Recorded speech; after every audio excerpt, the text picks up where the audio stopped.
Great, well, it's 1 minute after 12, so I think we can officially begin. My name is Mitra Sharafi, and I teach at the law school and the history department. And I am delighted to introduce today's speaker, Professor Narendra Subramanian, political scientist from McGill University, my alma mater, in Montreal, Canada. Narendra did his BA at Princeton, his MA and PhD in political science after that at MIT.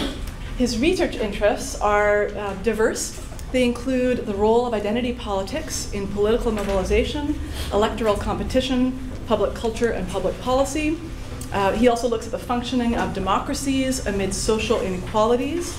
And he looks at tensions between official secularism and significant presence of religion in public life.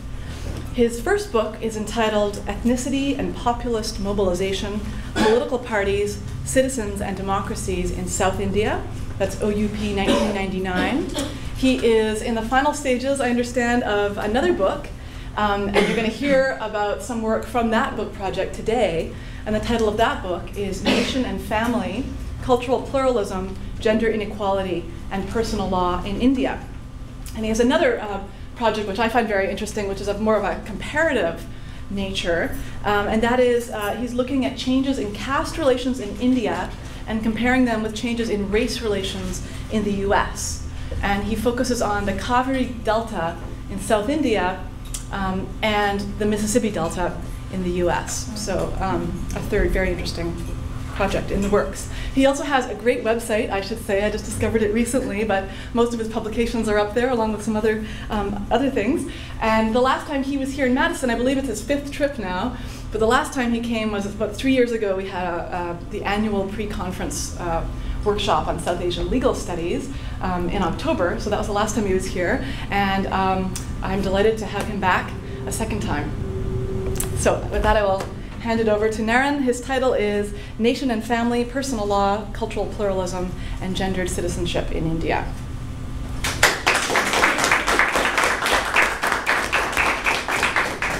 Thank you, thank you.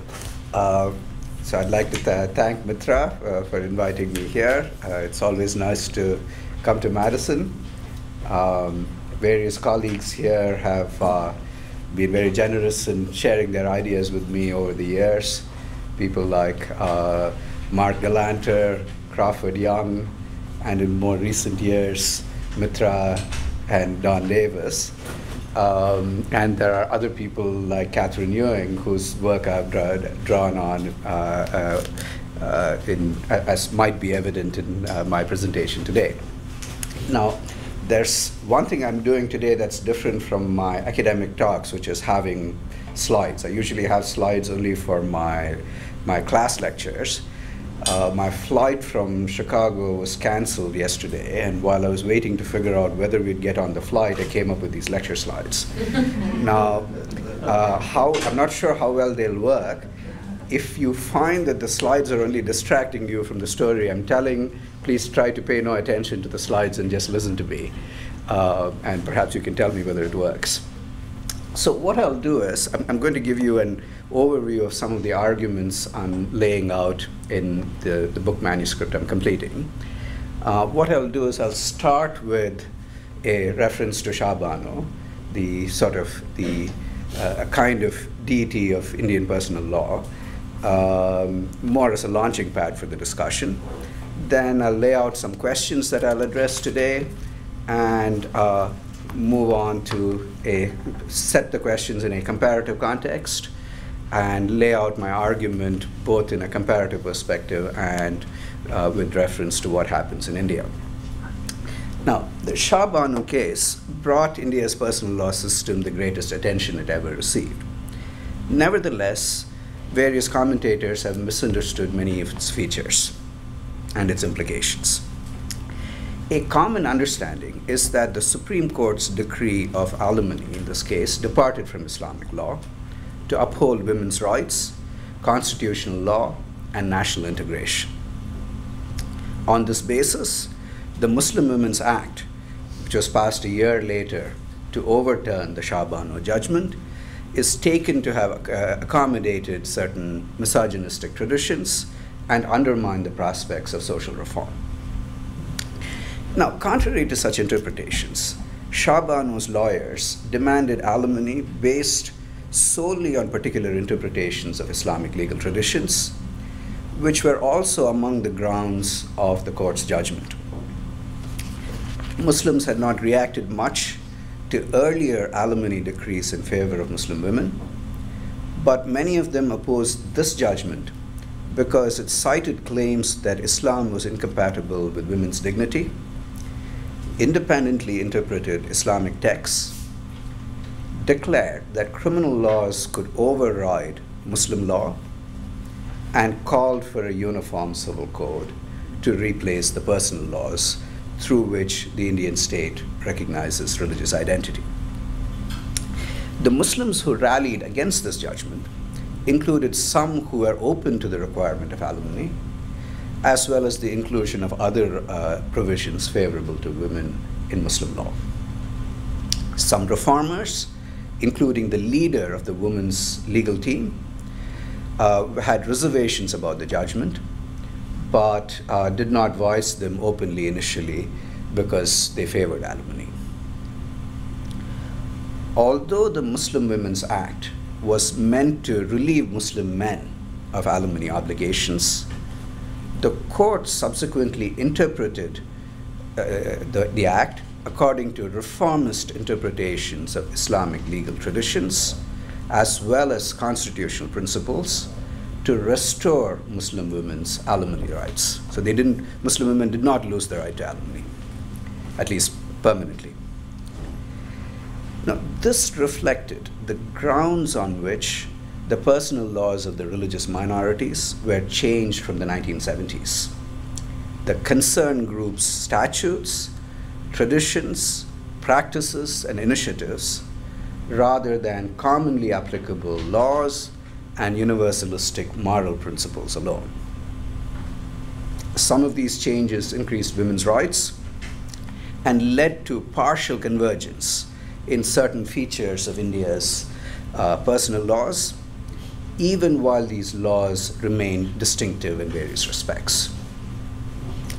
This partly resolved the tensions between the recognition of religious traditions and social reform. Now, why did many believe, nevertheless, that Muslim difference had undermined women's rights in the aftermath of Shah Banu? Ruling elites had focused their efforts to promote the modern Indian family on Hindu law since independence. They misunderstood Muslim demands to be governed by distinct personal laws as resistance to changes in these laws, and attempted no changes in the minority laws until the 1970s. They did so although certain minority traditions and initiatives supported reform. These choices accompanied the growth of a public rhetoric that equated the Hindu, the Indian, and the secular modern, and contrasted this triad with the Muslim, minority difference, and resistance to modernity. So this kind of discourse acquired force, although the notions of Indian modernity that shaped Hindu law reform had mixed implications for gender relations, and Muslim law gave women greater rights in certain respects than Hindu law, even after the Hindu law reforms of the 1950s. It influenced how many people understood Shah Banu, but did not determine subsequent legal change and cultural mobilization. Women's organizations and rights organizations valued recognition more from the 1980s, especially recognition in the sphere of personal law, and shifted their attention from a uniform civil code to culturally grounded personal law reform, thus reinforcing and contributing to the pattern of legal change. In my talk today, I will outline answers to two questions. Why was the scope of personal law reform in India modest yet significant when viewed in a comparative perspective? Second, why did policymakers focus their efforts to make the nation and the citizen on Hindu law and attempt no changes in the minority laws until the 1970s? How are we doing so far? Okay. And are the slides kind of working? Okay.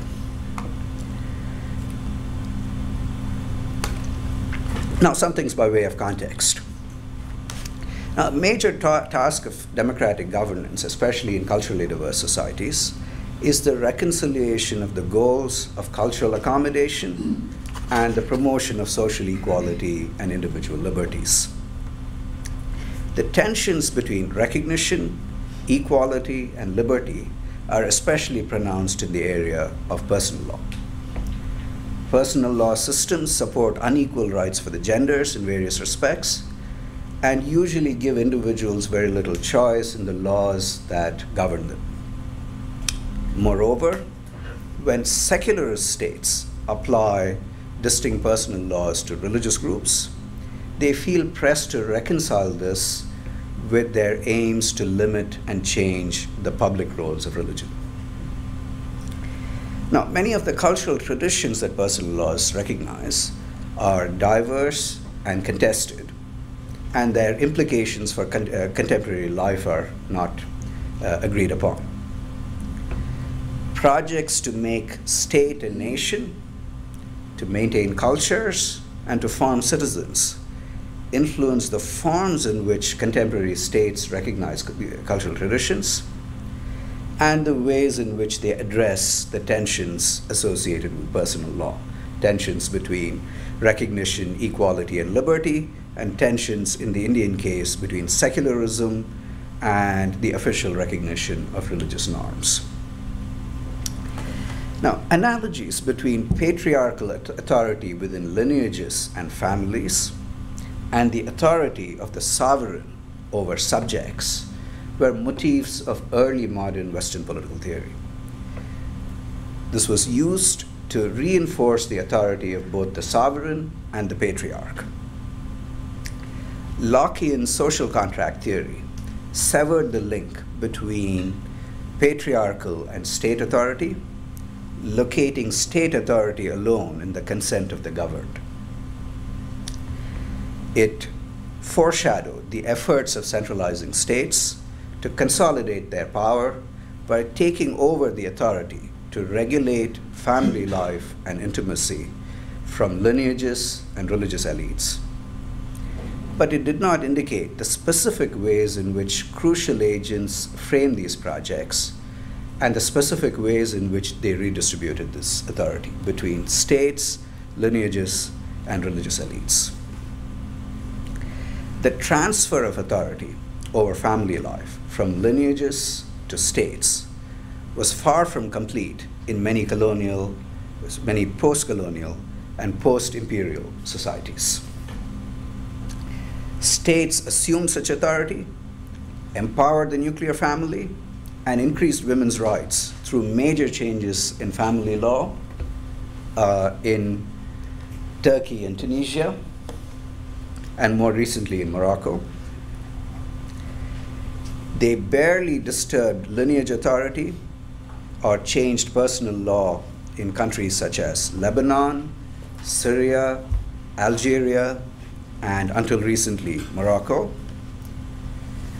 And in various other countries, they increased the autonomy of the nuclear family and women in some respects, and maintained the authority of patrilineages and men in various other aspects.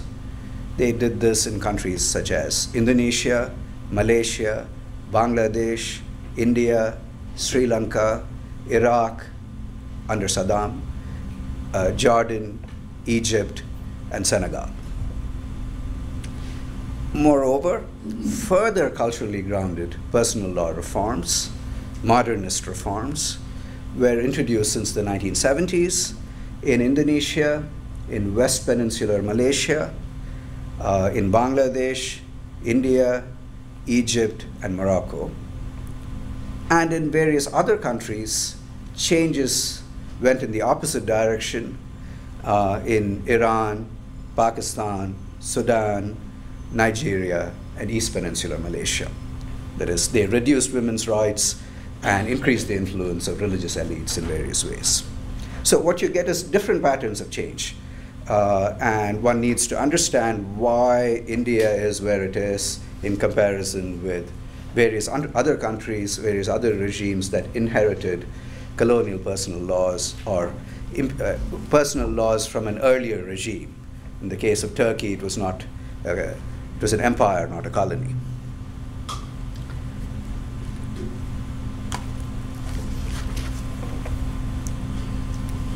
Now we'll look at certain interpretations of aspects of this problem.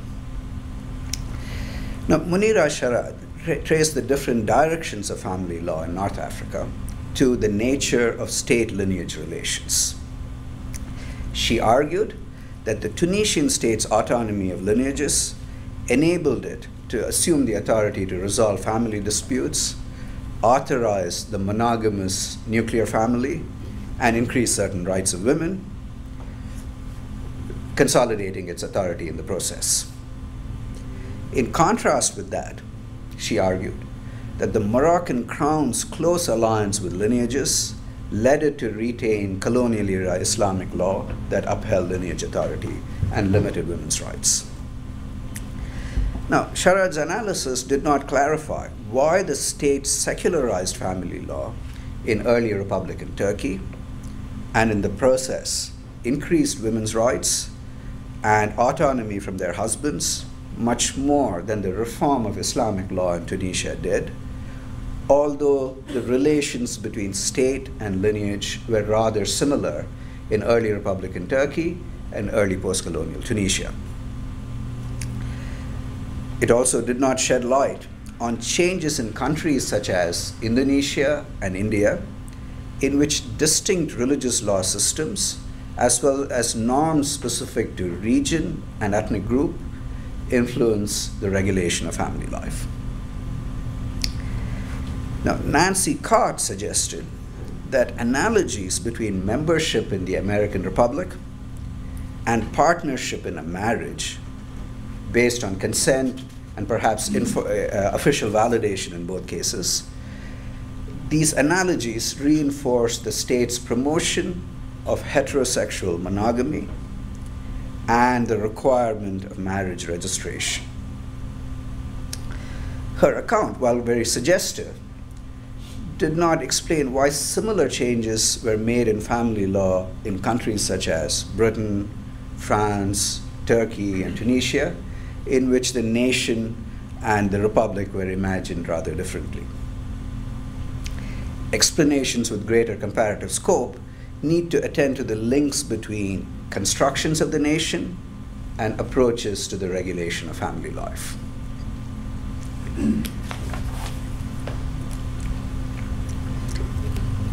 Now, post-colonial theorists explore some of these connections. They emphasize how the hegemony of colonial discourse influenced anti-colonial and post-colonial nationalism. Partho Chatterjee argued that anti-colonial nationalists assert their sovereignty over the cultural realm by rejecting the social reform initiatives of colonial states, only to introduce reforms that are rather similar, that they considered modern as well as culturally authentic, once they themselves came to control post-colonial states. Nationalists varied a lot more in the social policies that they advocated than Chatterjee suggests, both during colonial rule and after colonial rule. In India, for instance, conservative nationalists resisted efforts to introduce an age of consent that girls would need to reach before their husbands may legitimately have sexual intercourse with them, and to ban child marriage during colonial rule. And the successors of such conservatives, and in some cases the same individuals, opposed efforts to extend divorce rights to all Hindus and inheritance rights and ancestral property to Hindu women in particular. Important social actors construct understandings of the distinctive forms of modernity appropriate in particular colonial and post-colonial societies, by engaging local traditions in different ways with dominant Western discourses. I call these visions of indigenous modernity, culturally indigenous modernity. Such visions of indigenous modernity, crucially influence preferences regarding official nationalism, multiculturalism, social reform, and personal law. So do ruling elites' understandings of the cultural traditions influential in their societies, and the social coalitions that they have and aim to build. Now, in a more India-specific literature, Rajiv Bhargav and Gary Jacobson understand India's personal law policy to reflect the specific features of the Indian secularist model, a model which they believed involved the state maintaining a principled distance from the different religions and religious groups, and the state attending to the amelioration of deep inequalities associated with religious practice. They argue that the focus on changes in Hindu law after independence was compatible with these goals because there was less support for personal law reform among the minorities, whose accommodation was particularly necessary in the aftermath of the formation of Pakistan. These claims ignore the significant initiatives for personal law reform that existed among Muslims and Parsis in the late colonial and early post-colonial periods, and the initiatives that emerged among Christians from the 1950s. They don't pay attention to the missed opportunity to reform minority laws based on these initiatives and the cultural traditions that they mobilized. Moreover, notions of indigenous modernity, rather than goals to systematically reduce gender inequalities, shaped Hindu law reform. So these considerations, based on looking at the different directions of personal law policy and certain missing links in the literature, lead me to the outlines of my own arguments. Two sets of variables have crucial influence over personal law policy in India and elsewhere. One, features of state-society relations, and two, discourses among ruling elites. Now, more specifically, what matters are the social bases that regimes have and aim to build. That's the feature of state-society relations that matters most. And the features of discourses that matter most are, the kinds of discourses that matter most are nationalist discourses, understandings of religious and other cultural traditions, and visions of indigenous modernity. Now, I'll say a few things about how they work in a comparative context. Different conceptions of indigenous modernity emerged in particular societies and influenced diverse approaches to promote modernity while asserting cultural authenticity. The major Western models urge the authorization of the nuclear family, monogamy, more equal rights for the genders, and patrility. Various Asian and African cultural traditions supported greater rights for men and agnates, the authority of lineages and other larger kin groups, and some of them recognized bilateral and matrilineal practices. Indigenous modernists promoted the autonomy of the nuclear family and gender equality in certain respects and framed these aims in reformed local cultural discourses. Now, state-society relations determine some features of personal law policy. Personal law reform was most extensive in countries such as Turkey and Tunisia, where ruling elites were closely allied with certain vanguard classes, typically sections of the urban, middle, and working classes. And they prioritized control over religious, ethnic, and kin institutions. Reform was more limited in societies such as Senegal, Egypt, Jordan, India, Malaysia, and Indonesia, where regimes were allied with modernist urban elites as well as with traditionalist elites and wished to consolidate their support. And reforms were barely attempted in countries like Lebanon, Syria, Algeria, and until recently Morocco, where lineage leaders had more influence and professional, commercial, and industrial elites were weaker. So these are ways in which state-society relations do matter. Prose matters. But poetry inflects the influence of prose, the poetry of nationhood, community, and modernity. Such discourses had independent influence on other aspects of policy, such as the personal law systems that were changed. Changes were made in many of Indonesia's personal laws, but almost exclusively in Hindu law in India through the first post-colonial generation. Although both regimes enjoyed support among different religious groups and attempted to retain such support.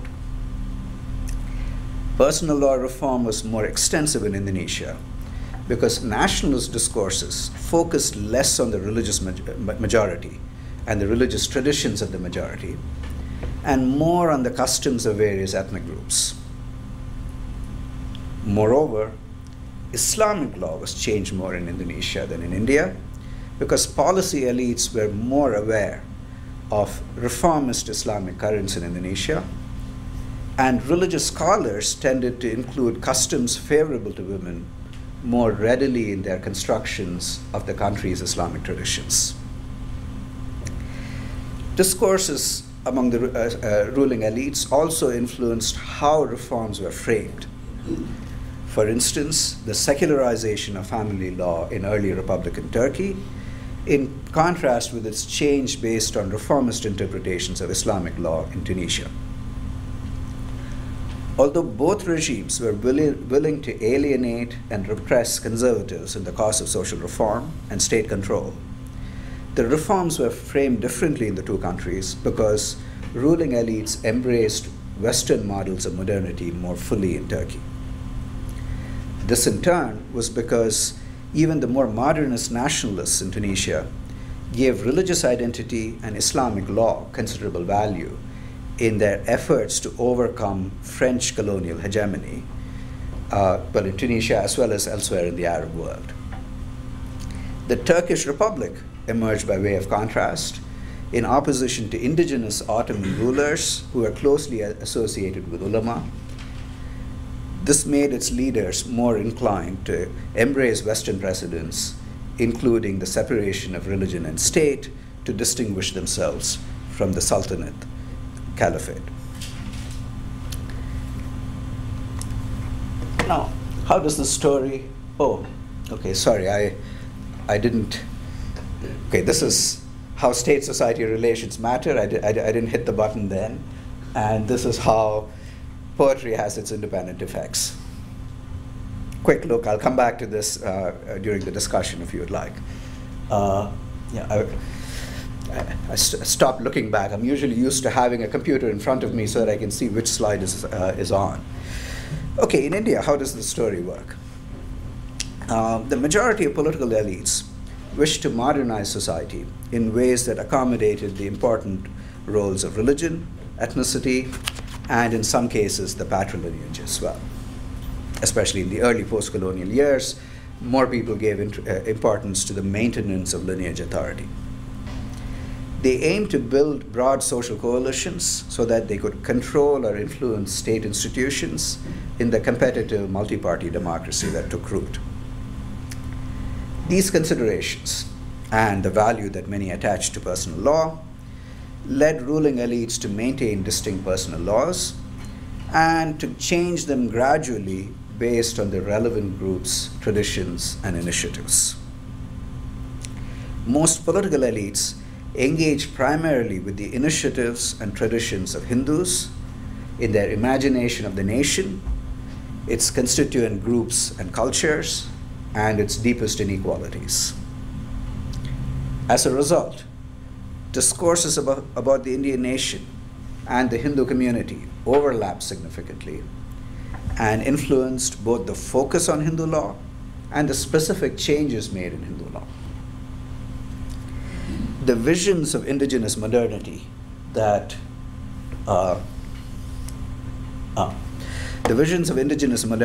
drove early post-colonial Hindu law drew from the model of the monogamous nuclear family that Western law mainly provided at the time, as well as norms valued by certain Hindu groups.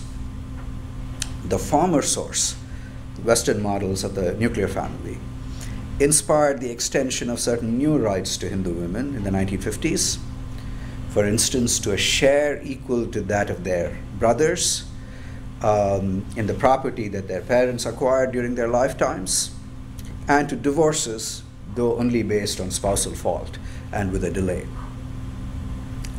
But it also influenced the reduction of certain rights of some women, for instance, of some women in matrilineal groups to control property and enjoy conjugal freedom, and of later wives in polygamous relationships to inherit property from their husbands.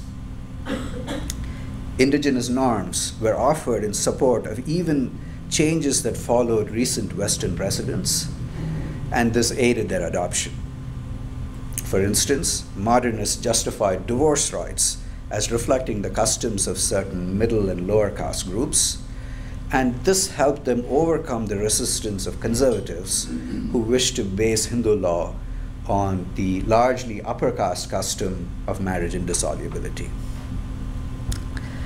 However, modernists accommodated certain conservative preferences to maintain a broad social coalition, particularly to limit women's access to ancestral property and individuals' choice of mates and divorce rights.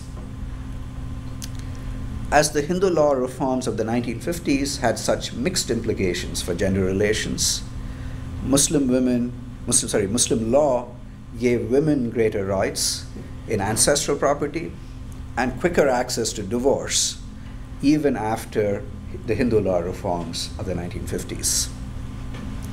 Hindu women gained easier access to divorce and to ancestral property only when lineage authority declined and political elites came to value conjugal autonomy more. Now, policymakers did not change minority laws until the 1970s, as they misunderstood minority traditions and opinion to provide little support for reform, and did not consider changing minority practices crucial to making the Indian nation. The minority laws were reformed in certain respects over the last generation because certain policymakers, especially judges, began to engage more with reformist minority traditions and initiatives. Even then, it was visions of group culture rather than projects to form the Indian nation that shaped the changes in the minority laws. Thus, alimony rights were extended and unilateral male repudiation restricted among Muslims based on particular Islamic legal traditions and interpretations of these traditions. Divorce rights were increased among Christians and equalized for men and women among Christians in response to the growth of marital separation and mobilization for easier access to divorce among Christian groups, both lay and religious groups. Moreover, when many policymakers continued to have certain limitations to their understandings of minority traditions and continued to view the minorities as marginal to the Indian nation. This prevented them from accommodating certain demands for culturally based reforms in minority laws. For instance, demands to give Muslim women throughout India access to agricultural land and to give Christians adoption rights. So these are some ways in which majoritarian constructions of the Indian nation and its cultural traditions continue to limit efforts to promote equality and individual liberties, even while recognizing various value traditions. Thank you.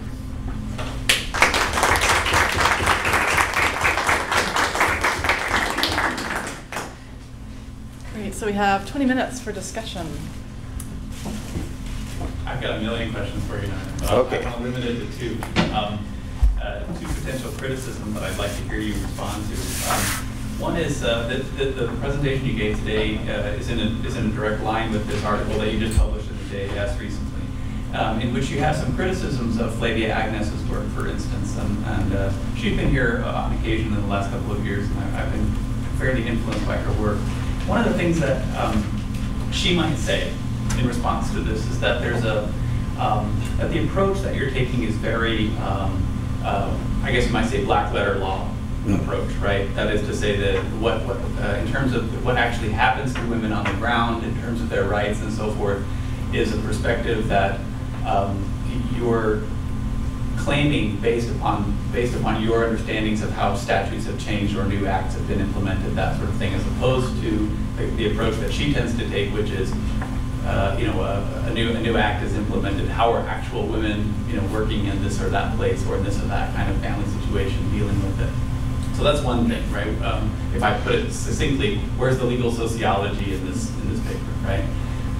The second one has to do, I guess, with the question of some deeper histories that might be at work in some of the claims that you're making about the factors that impinge upon personal law in the contemporary world. Thinking in particular of the idea in Indonesia, for instance, that ethnicity in a certain way became more important than religious traditions. Right? That has roots in the Dutch colonial commitment to adat recht, as opposed to a more sort of strictly defined religious personal law, right? And the same goes for the India side, right? There's a way in which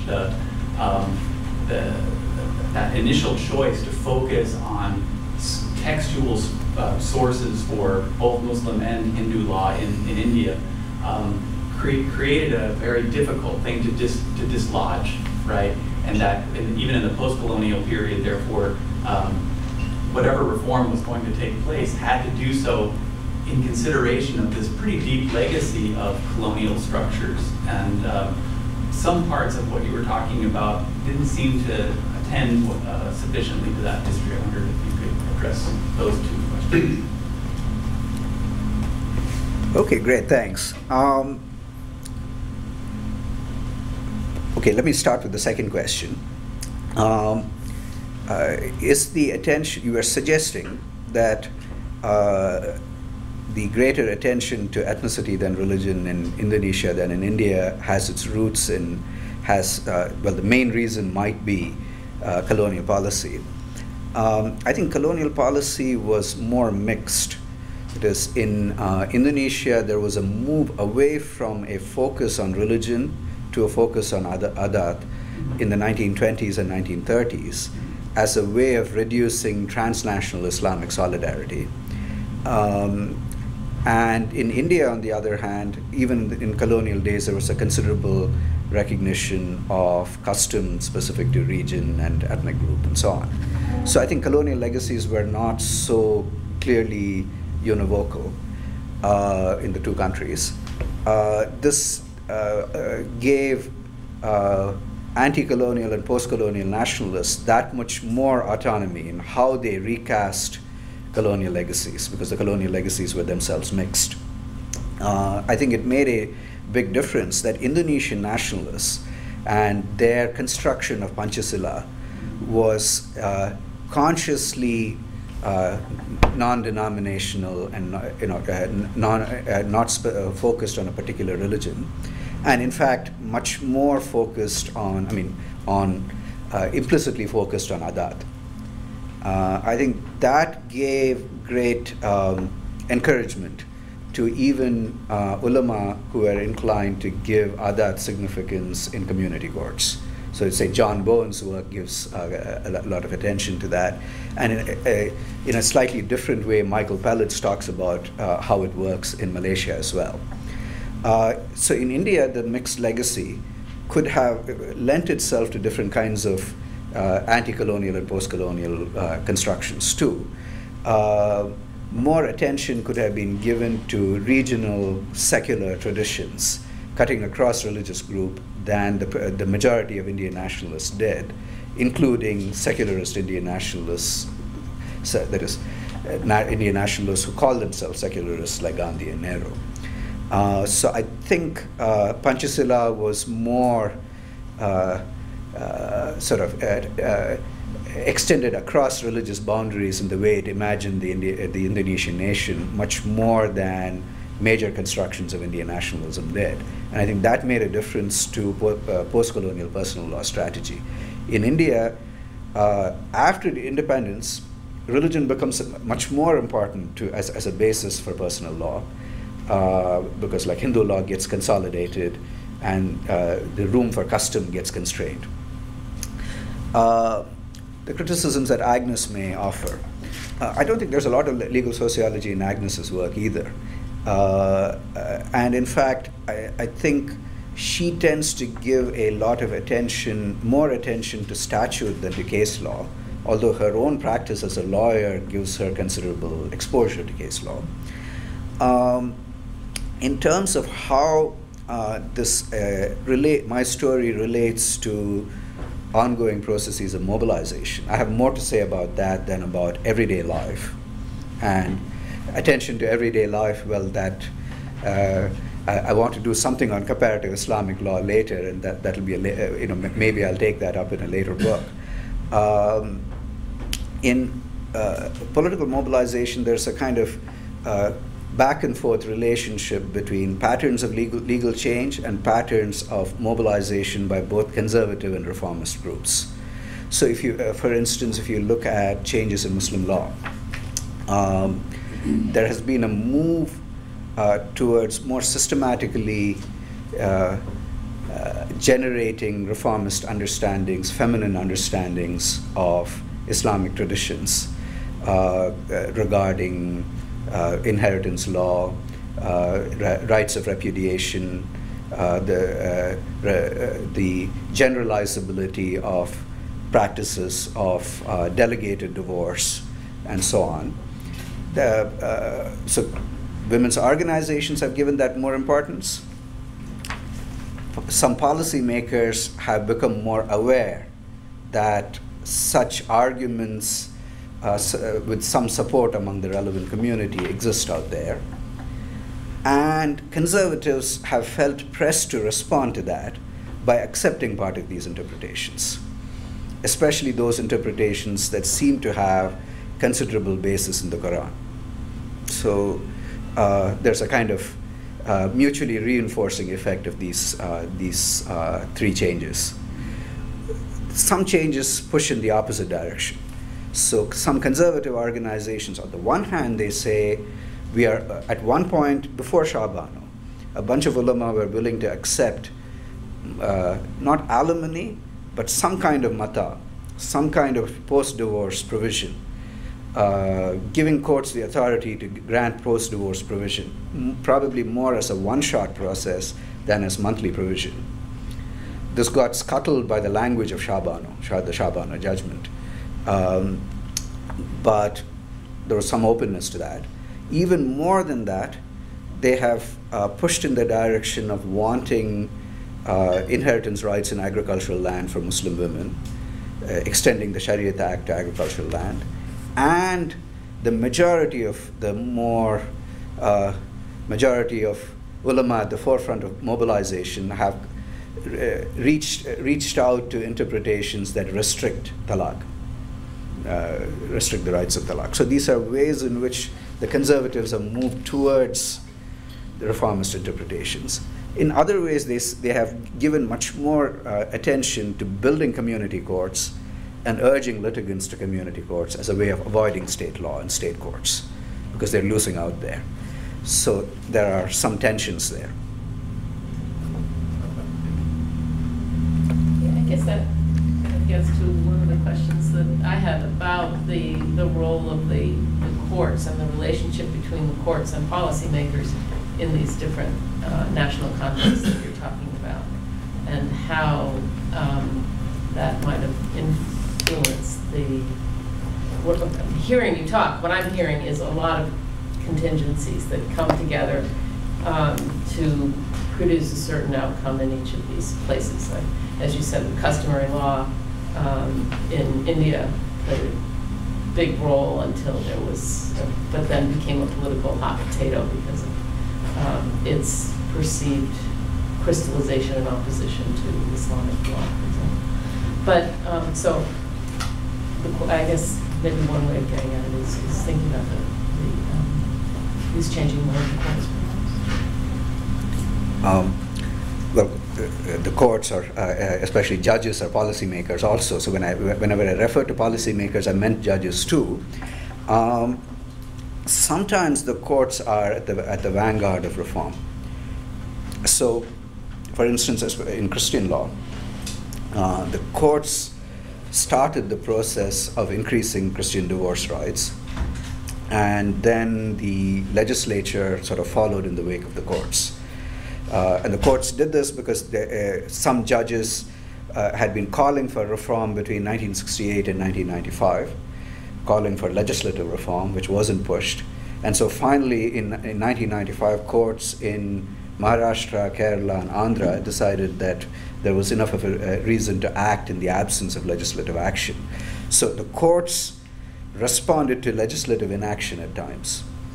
But once they introduced certain interpretations, if these interpretations seem to have enough support among the concerned group, Christian groups, legislators followed along and generalized these judgments, made these judgments applicable throughout India.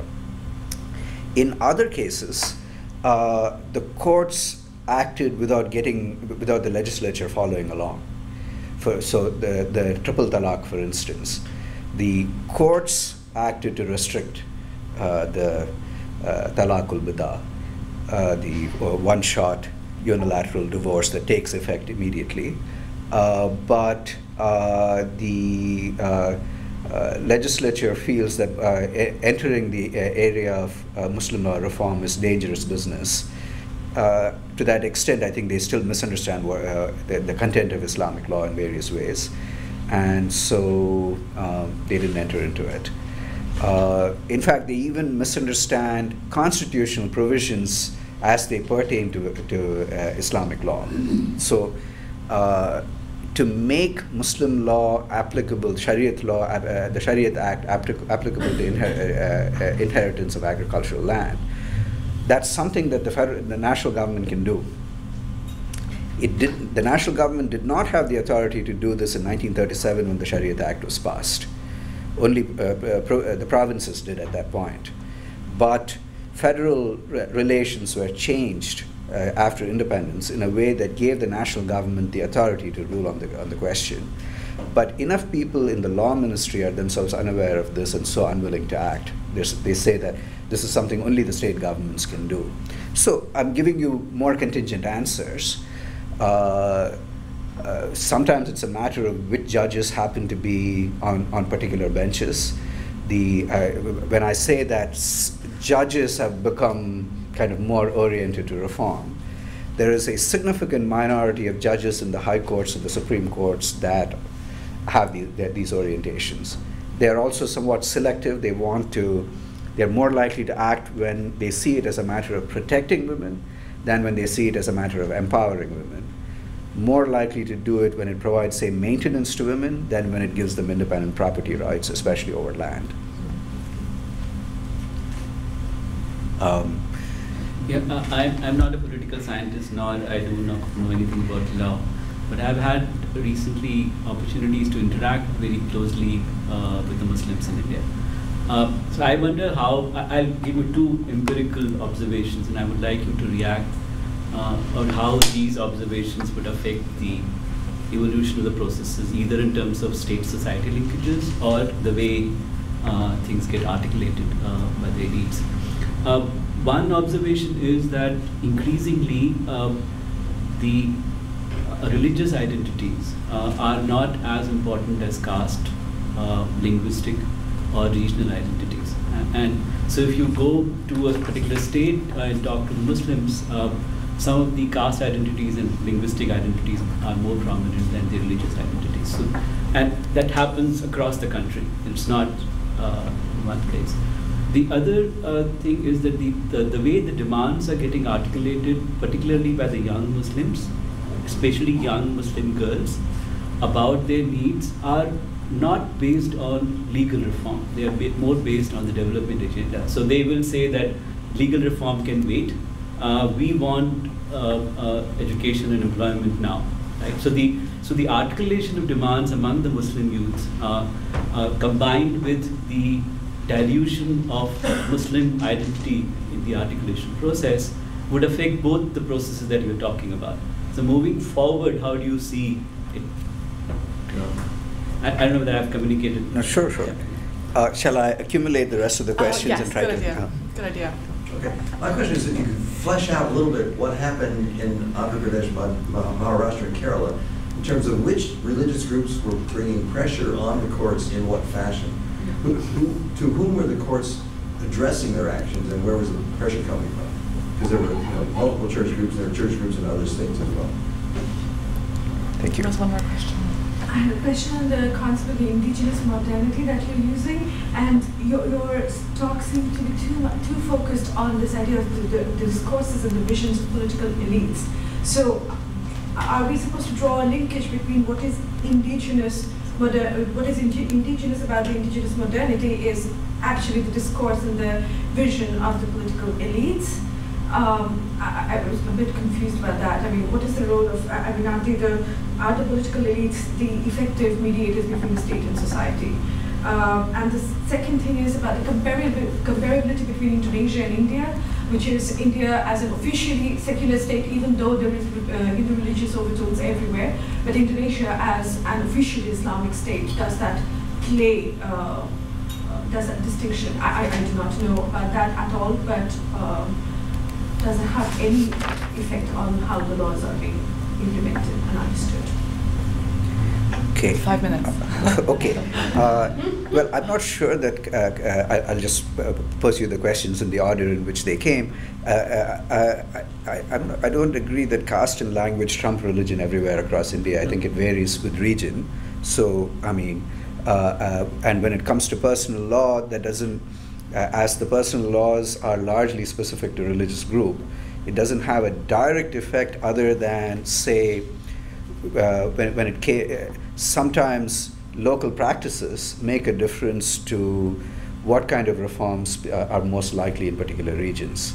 So Hindu inheritance law, it wasn't coincidental that Hindu inheritance law was initially reformed in the 4 southern states and Maharashtra before the reform was extended to the rest of India, because these are also the regions where bilateral and matrilineal kinship practices are most extensive, along with Northeast India, where most of those groups anyway are governed by customary tribal laws rather than by Hindu law or Christian law.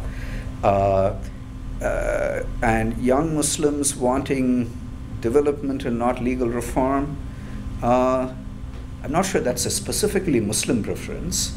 It doesn't. It does not necessarily make attention to legal reform much lower by the people who specialize in that business. I mean, law is very much specialist business, and there are a small group, a relatively small group of lawyers and people who have spent some time learning about law, even if they didn't go to law school, who are involved in the business.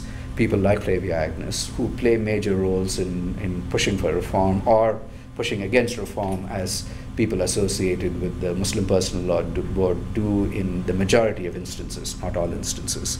So I think pressures for legal reform are not weak.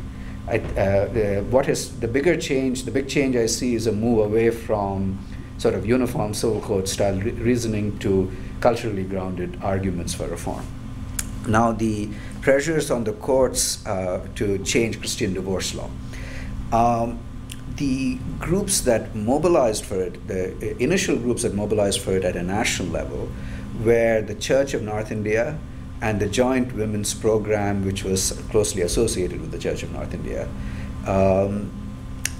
They then built alliances with particular church groups in Kerala and in Maharashtra.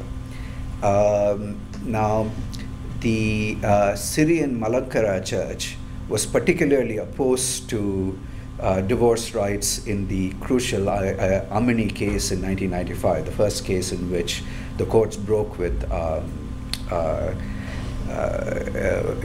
they broke with precedent and gave more extensive divorce rights and equalized the divorce rights. Well, kind of made the divorce rights of Christian men and women less unequal. It was still kind of uneven in a certain way until the legislative reform of 2001. So there was some unevenness in how the courts went for it. There was resistance from the CBCI, the Catholic Bishops' Conference, the conference, Catholic Bishops' Conference of India, which there were battles within the CBCI, which led to a sort of loose consensus among the most important leaders of the church on pushing for reform. And yes, there was also resistance from some of the Pentecostal churches, which eventually they conducted a survey. The Ecumenical Fellowship of India conducted a survey of practices within their community and found that there was widespread marital separation. And a lot of those people wanted to, get legal sanction for the separation so that they could remarry or carry on as single people, as officially legally single people. So that an awareness of practices and opinion within their own laity made a difference to their positions. Now, the courts themselves responded in sort of uncertain ways to all of this. The Kerala courts especially called upon people pushing for reform, even in other parts of India, to come to Kerala and provide evidence on this. In Bombay, the Bombay High Court, various groups, including Flavia Agnes was involved in that case. The groups were more aware of the case and jumped right into it. In Andhra, it was a very unnoticed case, and in fact, later people arguing for reform didn't call upon that precedent for some reason that I don't quite understand. And oh yes, indigenous modernity. Indonesia isn't as far as I know, officially an Islamic state. In fact, India calls itself a secular state. Indonesia makes a kind of pan-denominational nationalist claim. I think there is kind of, secularism means many things and different things contextually, but the nation was constructed more with reference to regional cultures in Indonesia than in India, more with reference to the culture of the religious majority in India.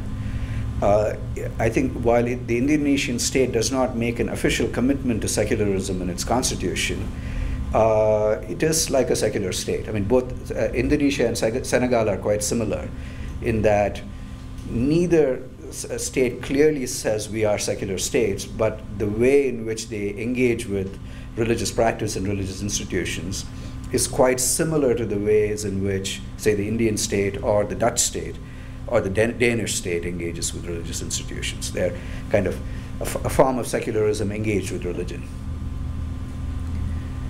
And engaged in a somewhat more principle distance way than the Indian state is. So I think Indonesia and Senegal are closer to Rajiv Bhargav's dream than India is. Although he claims that it is based on Indian traditions and then tries to kind of claim that even though it's based on Indian circumstances, it's applicable across the world. Great, well I think we will leave it there. Thank you so much for